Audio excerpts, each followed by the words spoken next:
Metz. Avant d'en venir au match proprement dit, je voudrais revenir sur un événement qui a attristé tout le monde. Vous savez que ce soir, Sylvain Castendutch tirait sa révérence en disputant son 577e match et l'ultime match en première division. Tout était prêt pour la fête, pour lui rendre hommage, et cette fête n'a duré que 5 minutes. Et on peut dire qu'on a eu très peur, puisque vous allez le voir sur un ballon centré par un Bordelais. Sylvain Castendutch, voilà, sur ce centre de Bonicel, va prendre assez violemment le ballon dans la figure, et on va retrouver un Castendutch complètement inanimé qui a dû ensuite quitter le terrain, bien entendu, alors que l'on jouait depuis 5 minutes à peine. C'est vrai qu'on espérait une sortie un petit peu plus joyeuse pour Castendutch, mais ce soir, les nouvelles de la santé de Castendutch sont rassurantes. C'est bien essentiel, et ça n'efface pas les 577 matchs de Castendutch. 0 carton rouge pour l'ex-capitaine du Football Club de Metz. Le match maintenant entre Metz et Bordeaux, les Bordelais qui étaient donc venus chercher les points qu'il leur manquait pour la Ligue des Champions. Ce match, ce résumé, vous est commenté par Grégoire Margoton et Olivier Rouilly. Oui, le match, Hervé, d'abord l'image joyeuse de Sylvain Castendutch, une bouteille de Bordeaux offerte par Christophe Dugarry. On le rappelle, 577e match du capitaine messin. Un message de sa famille, de sa femme et de ses enfants. Papa, on t'aime. De l'émotion donc pour un grand seigneur, et du jeu, Olivier Rouillet. Ce jeu, il commence côté messin avec ce corner de Frédéric Mérieux. Oui, tout de suite Moreno qui vient placer une tête terrible pour montrer les intentions des Messins. Ils sont là, eux, pour jouer le match à fond et tenter de le gagner. Et on retrouve Sylvain Castendutch. Les dernières nouvelles, Hervé, c'est un traumatisme crânien, un coma de 4 minutes et un œdème cérébral. Donc c'est quand même assez sérieux pour Sylvain Castendutch, qui est pour l'instant à l'hôpital et qui devrait aller mieux. Mais voilà pourquoi, c'est le coup du boxeur. Il est complètement sonné, et dès qu'on en aura, peut-être demain, pas avant, on vous donnera des nouvelles de Sylvain Castendutch. En attendant, sans lui et avec Grégory Proman qui l'a remplacé, c'est la décision d'Albert Cartier. Les Messins continuent. Encore une fois, c'est la frappe de Frédéric Mérieux, le capitaine. Une frappe astucieuse de Frédéric Mérieux, rapide, mais en tout cas Ramé, lui, est bien positionné. Et Metz qui continue, et Bordeaux qui n'arrive pas à déployer son jeu, à se trouver devant, à se trouver entre cette paire composée de Paoletta et de Dugarry. En revanche, Trésor Moreno, lui, continue son festival, et là Ramé doit s'y prendre à 2 fois pour se saisir de ce ballon. Mais suivez bien ce dégagement du gardien bordelais, et suivez bien surtout la sortie.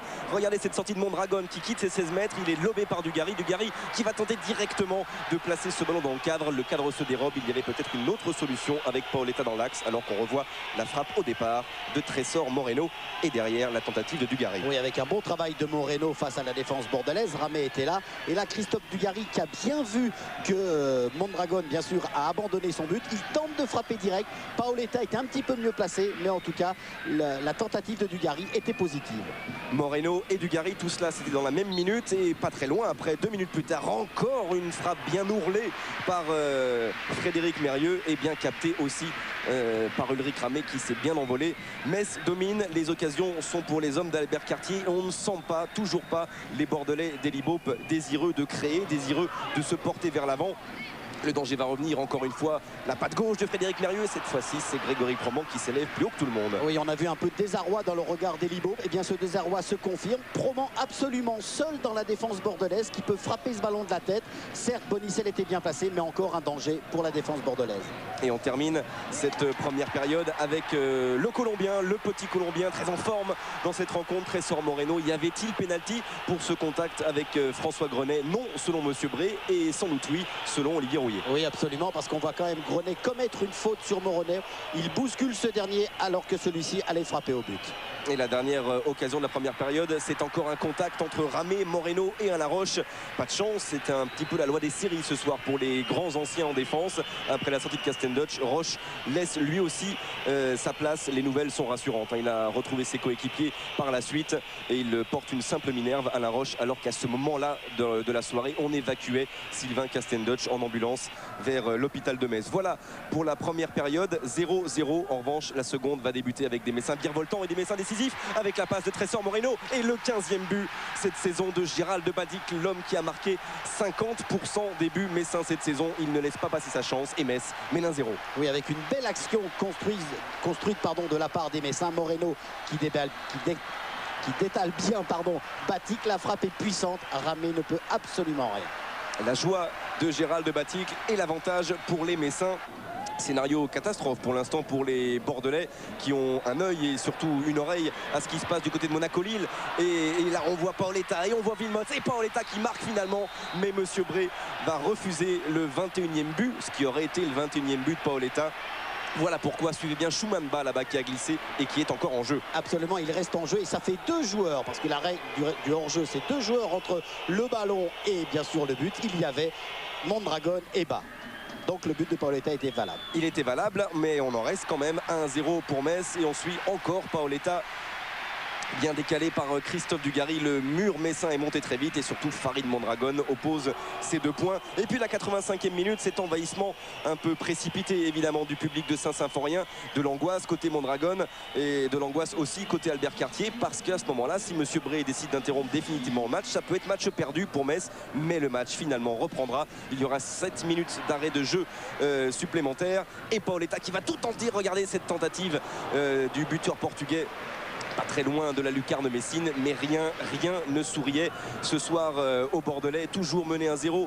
Il tente bien, Lasland est rentré évidemment à la place d'un milieu de terrain. On a tenté tout du côté des Libos pour marquer, mais à la 93e minute, Jonathan Djeguiar continue et va jusqu'au bout avec son 6e but personnel cette saison. Magnifique frappe du pied gauche et le succès définitif 2-0 pour les Messins. Oui, belle prise de risque de Djeguiar, belle course, belle accélération, belle frappe, un but superbe du jeune attaquant messin.